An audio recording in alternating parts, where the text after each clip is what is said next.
Even though the film set was a happy place, it was not a place for the faint of heart or weak of stomach. In other headlines, John Travolta found his name stuck to the role of the guy they called the Teflon Don.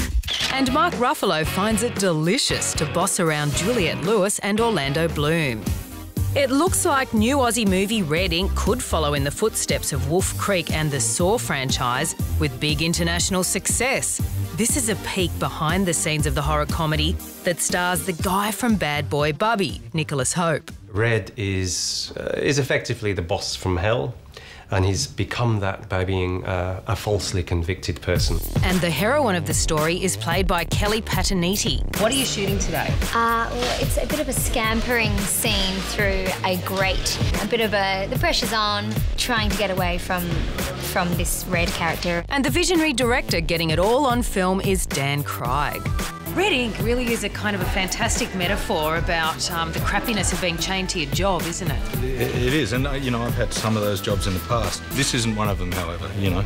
But I've done office jobs, and it's really, you know, it's kind of a horror movie about working in offices. It looks gory, but don't be put off. Like Romero's Dawn of the Dead, this film has something to say.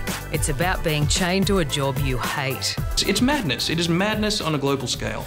In other news, John Travolta is about to become a made man. The actor is set to star as infamous mob boss John Gotti in the big screen movie Gotti 3 Generations. He spoke about the Dapper Don at a press conference in New York. This is probably the most interesting untold story in this country. And what a character to approach and to understand. In addition to director Nick Cassavetes, members of the real Gotti family were also on hand, including John Gotti Jr. and Victoria Gotti.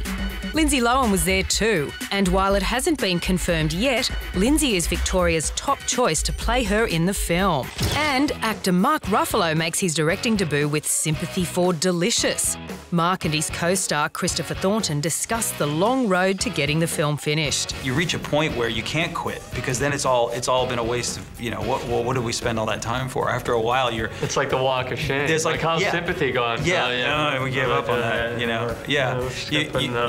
There's a point of no return, you know, where if you quit now, you've wasted years of your life. Juliette Lewis and Orlando Bloom also star in the comedy. What intrigued me the most about this project is the healing, that asking the question, what if we had the power to heal? What would you do with it? Well, that's it for Movie Juice News. Back with more next time.